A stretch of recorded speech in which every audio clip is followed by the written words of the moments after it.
Guys welcome back. Divyesh Mishra के साथ आपके बीच हाजिर हो चुका हूं तमाम मुद्दों के साथ। शुरुआत करते हैं। Good morning. सुबह की पहली मुलाकात है।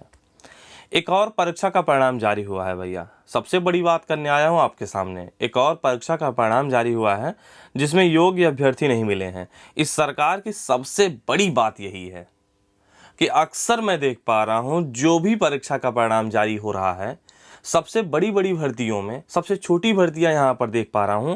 मात्र 544 सीट थी, लेकिन ये भी नहीं भर पाई। सोच लीजिए, इस सरकार की सबसे बड़ी खास बात यही है। और एक बार हमारे वाले में भी ऐसा हो जाता ना तो फिर मजा आ जाता। 544 सीट नहीं भर पाई है, इस सरकार की सबसे बड़ी खास बात है। और योग्य अभ्यर्थी नहीं मिले हैं, आपको दिखाना चाहता हूं। उसके बाद 33,000 शिक्षक भर्ती, जानते हैं, पदों का सृजन किया गया है। यदि आप तैयार हैं, मैं आपको दिखाना चाहता हूं कि 33,000 शिक्षक भर्ती आने वाली हैं।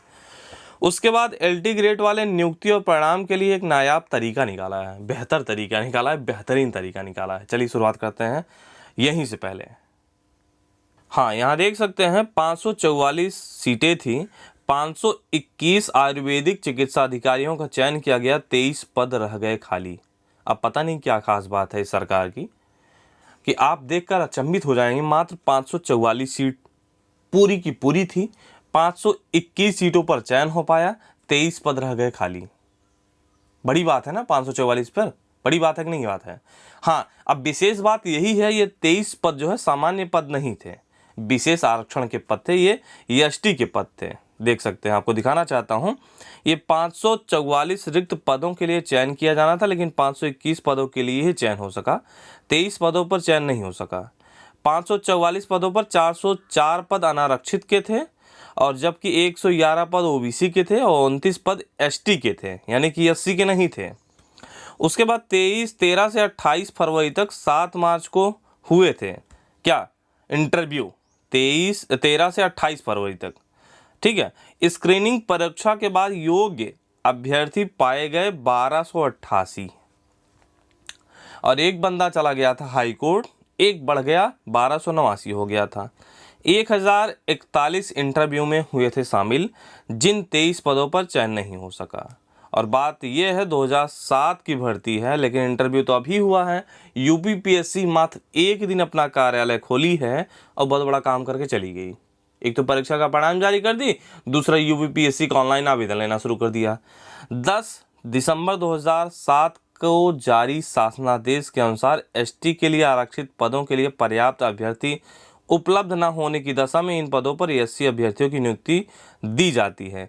लेकिन क्या बताऊं, एससी का कोटा ही नहीं था इस भर्ती में, और ये सीट पूरी की पूरी रह गई खाली। मानता हूं एक विशेष आरक्षण का है, लेकिन भैया ये भी तो देख लीजिए, इस सरकार की सबसे बड़ी बात यही है कि सीटें रह जाती हैं खाली। अब चाहे तुक्का कह लें, चाहे इत्तेफाक कह लें, चाहे नसीब कह लें, चाहे कुछ कह लें, अब जो भी समझें, जो भी आपकी मर्जी कहे, लेकिन तमगा जरूर मिल जा रहा है। तमगा जरूर मिल जा रहा है। एक बार हमारे साथ यानी 69,000 पर भी यदि ऐसा हो जाता, इत्तेफाक कह लें, नसीब कह लें, चाहे जो भी कह लें, सीटें रह जाएं खाली, यानी कि सबका चयन हो जाता, जितने भी योग्य 90-97 पे पास होते हैं। बड़ी बात हो जाती ना, बहुत बड़ी बात हो जाती यदि ऐसा हो जाता है।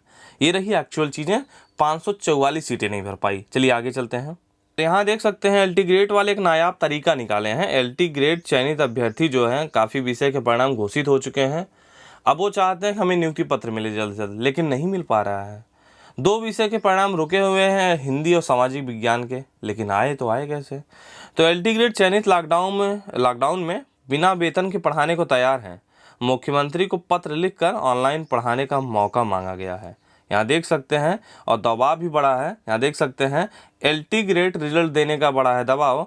यूपीपीएससी के खुलते ही एलटी ग्रेड समर्थक मोर्चा ने अध्यक्ष से मिलने के लिए समय मांगा है। और हाँ, नौकरी नहीं मिली तो मुफ्त में पढ़ाने को तैयार हैं। देख सकते हैं यहाँ पर एलटी ग्रेड शिक्षक अभ्यर्थियों ने शासन को पत्र लिखकर मांग की है कि एलटी ग्रेड चयनित अभ्यर्थियों से लॉकडाउन के दौरान ऑनलाइन अध्यापन कार्य करने के लिए गाइडलाइन जारी किया जाए।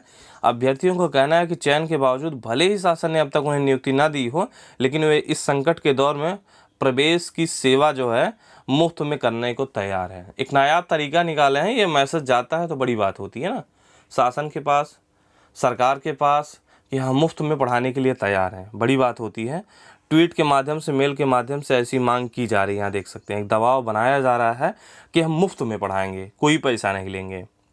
बड़ी चीज़ है, बिल्कुल कह सकते हैं। तो इसके जरिए वो कोरोना महामारी से निपटने की जंग में सरकार और छात्र छात्राओं का सहयोग करना चाहते हैं। काफ़ी पद खाली हैं, यानी 10,000 समथिंग पद खाली हैं, और चाहते हैं बिना वेतन के हम पूरी निष्ठा और ईमानदारी के साथ जो है अपना काम करेंगे, यदि हमें गाइडलाइन जारी किया जाए। एक नायाब तरीका निकाले हैं, बेहतर तरीका है एक अपना केंद्र स्थापित करने के लिए, ताकि हमारे ऊपर ध्यान आए। बेहतर तरीका है। अब सबसे बड़ी बात करने आया हूँ, 33,000 शिक्षक भर्ती पद देख सकते हैं यहाँ पर। शिक्षा विभाग से संबंधित ये रिलीज किए गए हैं। राज्य के माध्यमिक विद्यालय विहीन पंचायतों में स्थापित किए जा रहे हैं उच्च माध्यमिक विद्यालयों में कुल 32,916 माध्यमिक शिक्षकों के पद तथा उच्च माध्यमिक विद्यालयों में कंप्यूटर विषय में उच्च माध्यमिक शिक्षक के 1,000 पद, अर्थात कुल 33,916 शिक्षकों के पद की सृजन की स्वीकृति के संबंध में यह आदेश पारित किया जाता है। और ये बिहार सरकार के माध्यम से रिलीज किया गया है। यानी बिहार सरकार के माध्यम से 33,916 पद आने वाले हैं। यह स्वीकृति दे चुकी गई है, प्रस्ताव पास हो चुका है। जैसे ही लॉकडाउन समाप्त होता है, सामान्य स्थिति आती है।